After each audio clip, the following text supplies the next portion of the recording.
My name is Carolyn Lauckner, and I'm a second-year PhD student in the Media and Information Studies program here, and I am in the telecommunication department. I chose the MIS program actually kind of by accident. I had planned on joining the telecommunication master's program here, and I was talking to some faculty in the department, and I talked to my advisor, and they kind of suggested that maybe I consider going for a PhD because I had a lot of research experience as an undergrad. And the great thing about this program is they don't require you to have a master's degree to get your PhD here, which is great, especially for people like me who've already had kind of a lot of master's level experience as an undergrad. And so that was a huge draw for me to this program. I mean, it allowed me to save 2 years of my life that I would have spent in a master's program. So really, those people talked to me and really convinced me that this was the right way to go, and so I just kind of went for it, and now here I am.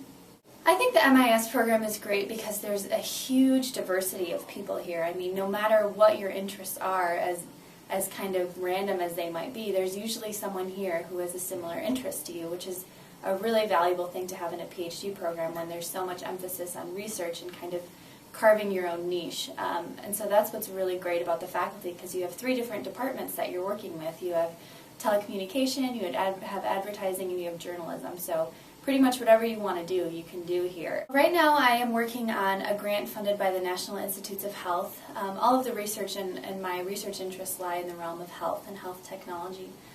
So the grant that I'm working on right now with Dr. Pam Whitten is a telepsychiatry grant. So what we're doing is we're connecting cancer patients in rural areas in Michigan, so like in Marquette and the UP and things like that. We're connecting them to a psychiatrist here in East Lansing for those of them who are showing signs of depression, so that people who wouldn't otherwise have been able to get psychiatric help will be able to get it through the use of video conferencing technology. So I'm working on that right now. I do kind of a lot of administrative work to make sure that everything is running smoothly. And then on top of that, I'm doing an independent study right now where we're assessing the negative effects that may be associated with viewing online health information. So reading about headaches online, can this make you feel more anxious than you were before if you read that headaches could be associated with something serious? So I like looking at the implications of health and technology and see how that affects people's lives. MSU is my home. I have been a lifelong Spartan fan. Both my parents went to Michigan State, and so there really was no other place that I imagined going. And I got my undergraduate degree here in communication, and now I'm here for my PhD.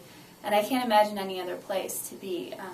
The people here are so welcoming, whether it's faculty or other students or the staff. It really feels like a community here, which is something that I haven't really noticed when I visited other campuses. And it's something that's hard to describe, but you don't really realize it until you're here and you're surrounded by it. But there's a real sense of camaraderie and this feeling that kind of we're all in this together. And I really love that about Michigan State.